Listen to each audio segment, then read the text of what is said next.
flag bearer of Indian women's cricket for 2 decades now. She's a role model for young girl cricketers and she's put India on the global map.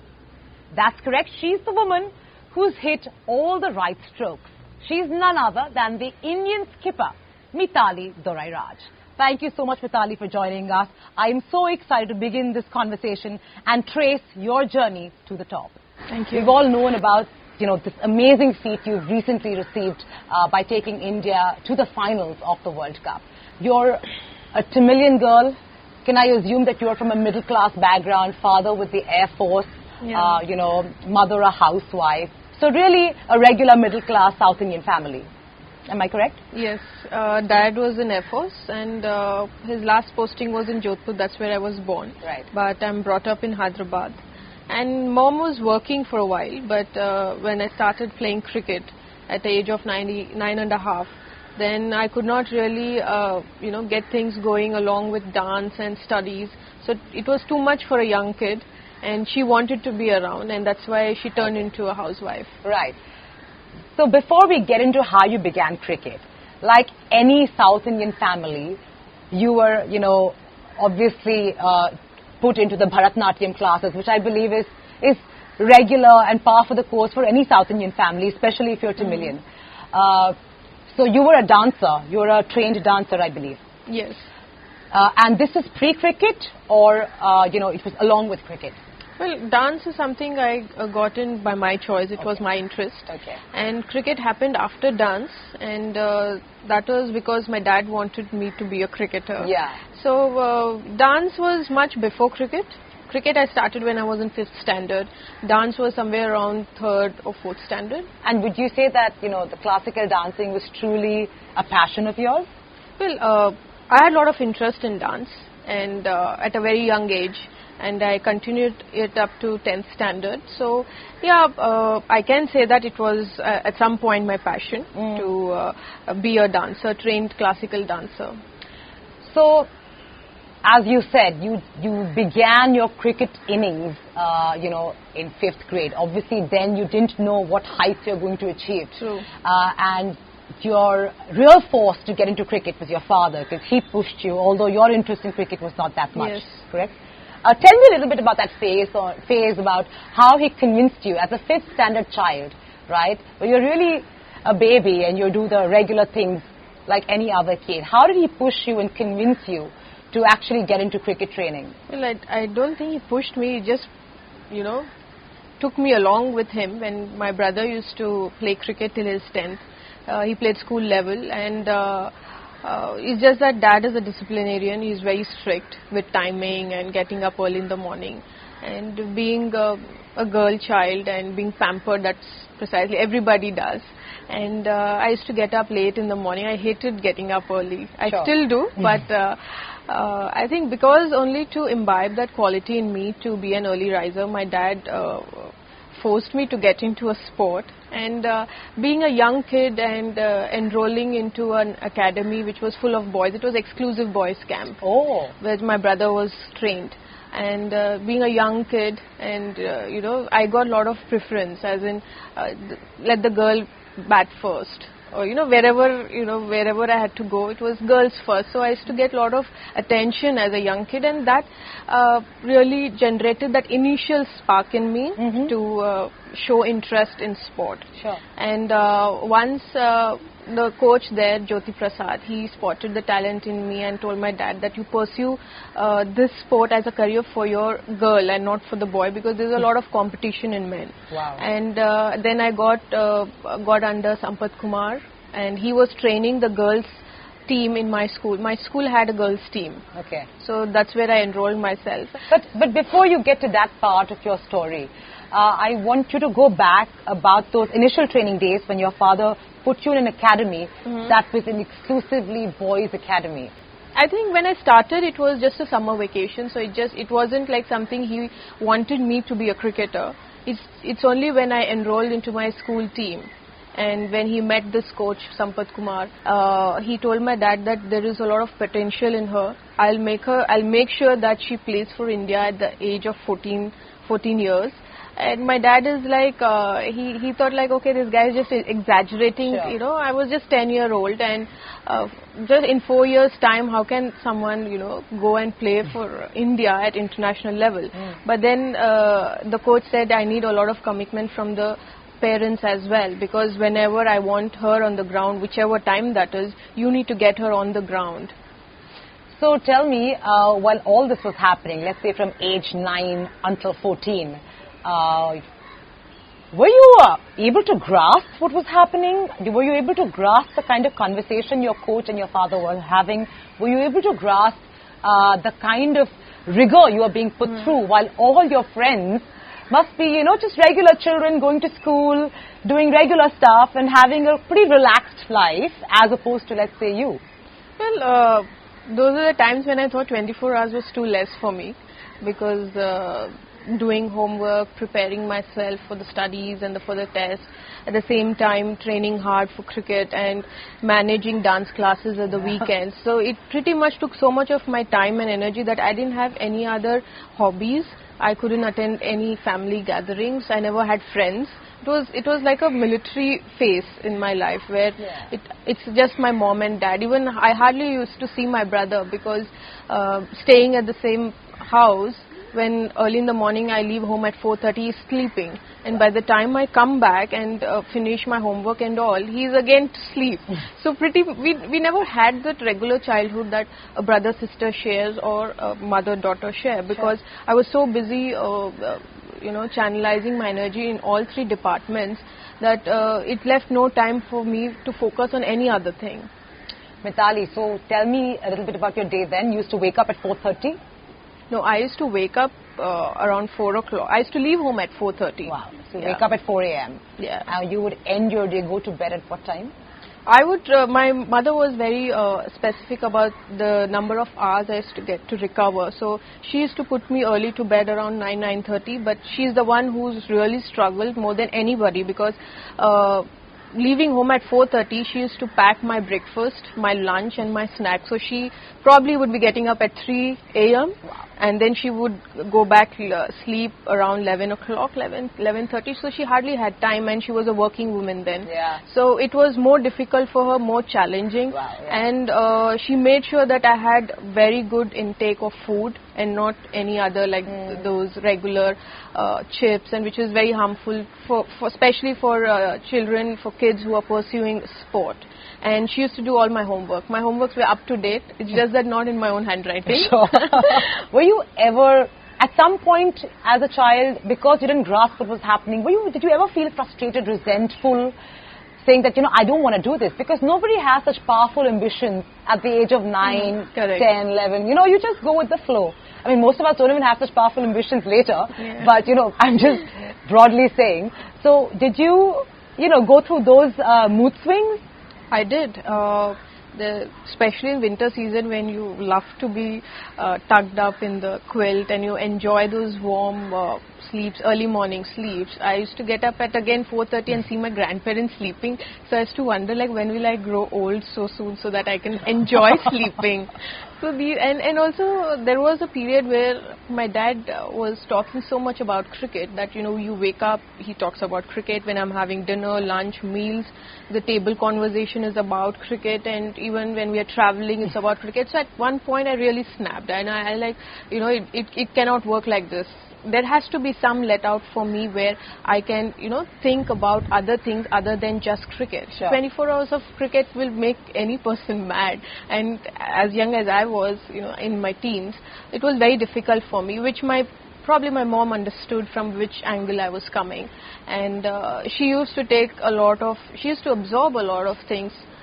She used to be the mediator between me and my dad whenever we had arguments. And she tried to protect me from a lot of negativity from my immediate family members, like my grandparents, my aunts. Because, you know, as you mentioned, from a Tamilian family, it's not very often, or probably very rare, to see a girl taking up a sport, which is still at that point of time predominantly a male sport. Yeah. And I have few cuts on my face, the stitches I had. So my grandparents were very worried, because as a South Indian you know, girl, mostly they would be looking for marriage around 23, 24, very young. Yeah. So they were very worried, like, if I get stitches on my face or I go dark, who's going to marry me and stuff like that. So did you actually find that let out that you were looking for? When you did snap at that point, did you find that let out in something? No, not really. Not I couldn't. Really. Not really. Because when I started to play senior level and I realized how much my parents have sacrificed to get me there. As a middle class family background, my dad moved from Air Force to bank, and it was difficult for him to give me the best of brands to play with, the equipments, because it was too expensive to, as a national cricketer, that you need to have the best equipment so you can perform at your optimum. So each bat used to cost more than 10,000 rands then, back in 90s, and that was a huge amount only for a bat. So just imagine, then dad has to really put in for the other equipments like pads, gloves, helmets. So it was very difficult times, and though I snapped there are a few instances where I snapped, but when I look back, I think it was important for me to perform at my best so that my parents are very happy, and at some level I feel satisfied that they sacrifices haven't gone in vain. Mithali, how did you deal with relatives, family, friends, other people possibly taunting you, not understanding how talented you are, not understanding what you're really pursuing, taunting you because you're not treading the regular path of life? Family gatherings were out of bound for me. Oh, okay. So that way I didn't really interact much with the cousins when I was growing up.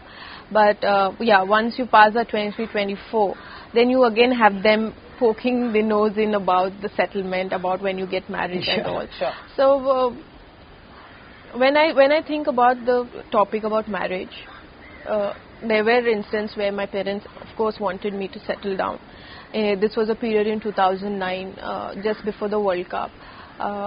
My brother got married, and the next question obviously will be that when I'm going to get married. And my mom did ask me, like, do you want me to search a guy for you, or are you interested in someone? So I said, you've never given me a time to look around, so you might as well, since you've chosen the graph of my life. So I'm sure I'm in the best of hands, and you'll choose the right guy for me. So you go ahead.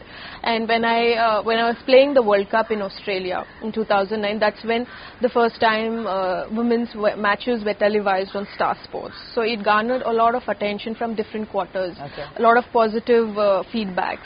So it made me wonder, like, all these years we never had this attention, and suddenly I have so many people talking about my batting, and so much of motivating and inspiring talks from different quarters. Even the male cricketers have pitched in to talk very good about women's cricket, and I wondered, like, should I really get married now, since I've come so far and sacrificing so many things at a point when it looks good for women's cricket, and then now should I get into something because it's a social norm in our country, because society wants a woman to get married. So I thought, like, I told my mom, I said, give me another couple of years, let me see how it goes, and then we can think. So I called her up from Australia, and she thought that I fell in love with someone else in Australia. So when I came back, I told her, this is what I think, and I believe that it should be. And for once, I think my dad was very supportive about my decision, and not my mom. But that is, it's natural, So I gave it another couple of years, and I've seen the growth in women's cricket, the way people have started to accept it. And I told my dad, I said, I will get married only when I'm sure of what I'm getting into, and when I really think that it is time for me to get married, and not because someone else or the society wants me to get married. A lot of what happened in your childhood was the thrust through because of your coach and your dad. But at some point, there must have been some inflection point within you where you said, yes, this is what I want to do. This is where I believe I'm good. I see myself, with a future here, and I think I can achieve. Which point was that? Well, I can't really say which point, Sure. but it was a gradual process Yeah. for me. From 2009, when I made that decision, it was my decision and not something to be influenced by my parents.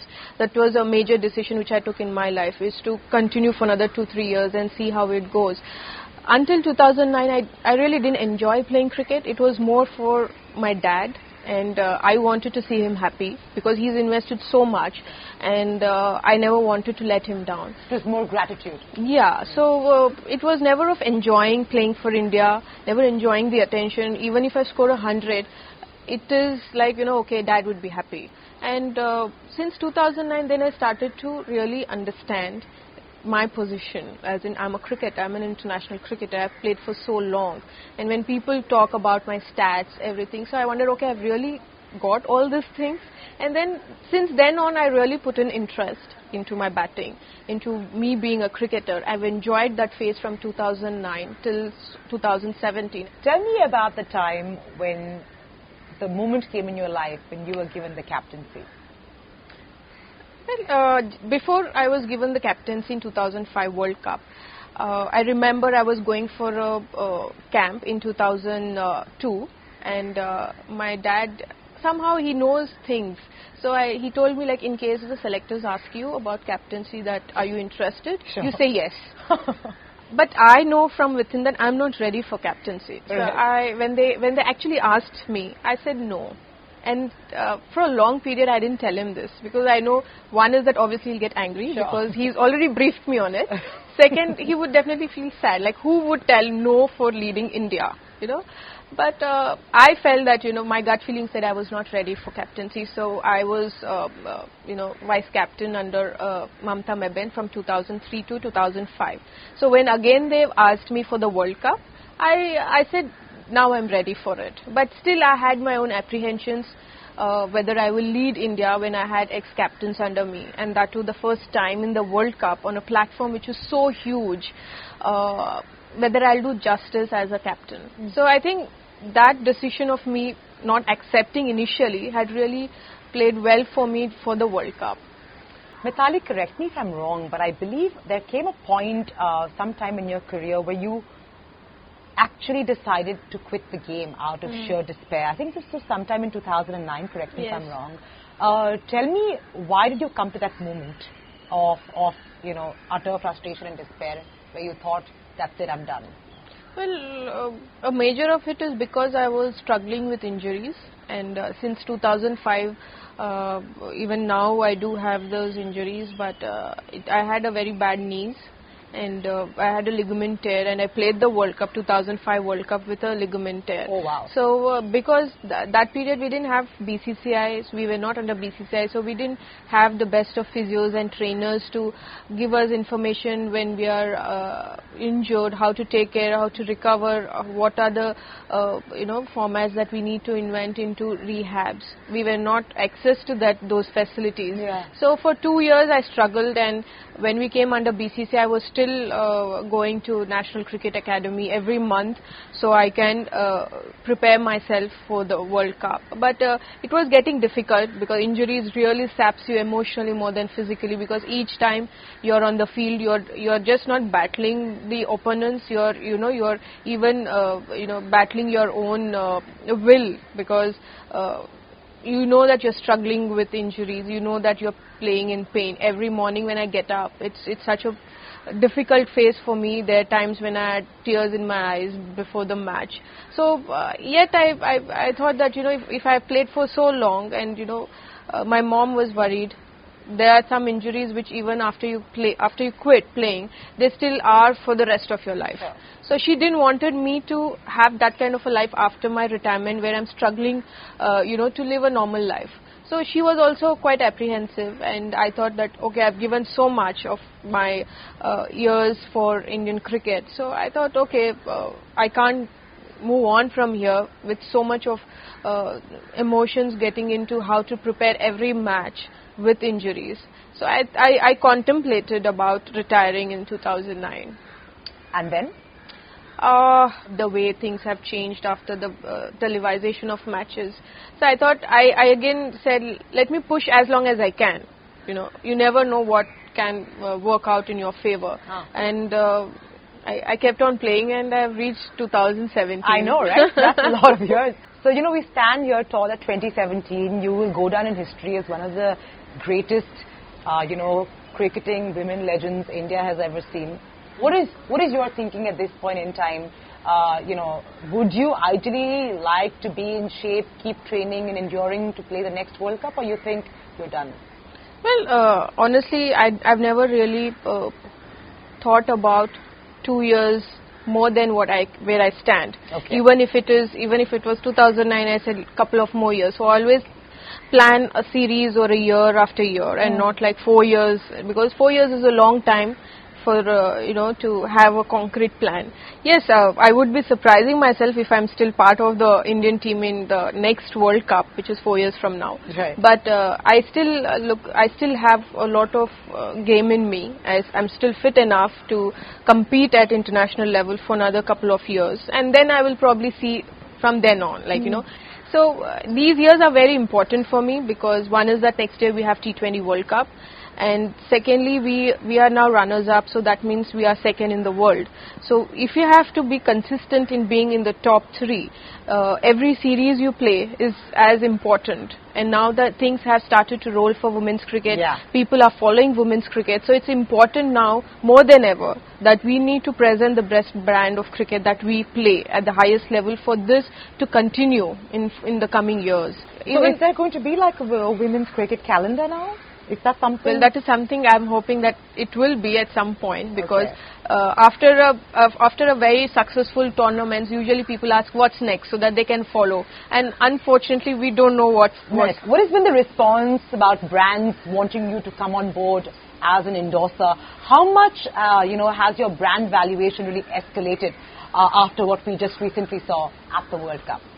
Well, I think before the World Cup, obviously I have been associated with one brand or the other, and after the success of the World Cup, there's so much of attention, and so many brands now want to get the women cricketers on board. So I think it's a nice feeling, because you always see the men cricketers endorsing so many brands and so many things written about them. So sometimes you wonder, like, if ever you are in their position, what would be your life? So now I'm kind of living that life. I believe you're an avid reader, and as many have noticed that you actually read on the field. So tell me a little bit about how that began. Well, I was not a voracious reader from the beginning. When I got into the World Cup probables in '97, I was a 14-year-old 10th standard student, and every month around 20 days goes off into camps. So and that camp, out of 30 probables, I was the only one who was in the teens. Everybody were double my age. If I was 14, there would be 28, 30-year-olds. Okay. So for me to reach up to their level and talk, or expecting they would come down to my level talk, that's practical is not possible. So I was to myself alone as a 14-year-old, and I was finding it very difficult to communicate, or to, you know, if even in part of conversation, I could not understand a bit. So I used to call up my home. I used to tell my mom, I said, I'm feeling very left out and I want to come back home. I remember telling her this, and she's like, you know, you carry your books, carry your school books, do your homework, read. So that's how I developed reading, because I didn't have girls of my age to interact during that period, that I started to bank on reading, and that has become a habit. And when there are matches, so I used to leave my books in the room, and I used to wait for my turn to come. You know, sometimes the batters who've gone ahead of you take more time, and they're scoring runs, so you have nothing to do. How much can you talk? I'm not someone who talks a lot. So I keep to myself, and I used to feel bored padding up and wait for my turn. So I said, like, okay, instead of the books resting in the room, I can actually have them with me. So that's how I started to read. And maybe people who've been watching women's cricket for the first time have found this something very different. But my teammates or people who know me always have, it's never surprised them that, you know, I'm reading the book during the match. What is Mithali Raj's plan post-cricket? I've not really thought about it. No. But I think that since the game has given me so much, it has given me an opportunity to create my identity, which I did. I probably would love to help the cricketers in whatever capacity I can, because as a young kid I never had a mentor who I can work on mentally, but now the coming generation, the face is completely different. They have so many distractions which I didn't have then. That's true. Social media or mobile. And you don't have people stalking you or for interviews and all. Now since we are on television, there's so many other things which will come into play. So it's important you have somebody who is monitoring you in terms of the way you approach your game. There's going to be a lot of pressure, a lot of expectations, and how a young cricketer can deal with it is very important. So you need to have somebody who's mentoring you. Well, Mithali, this has been absolutely wonderful. I wish you all the very best with your cricketing career, with your endorsement career, and of course life ahead. Thank you so much for joining us. Thank you.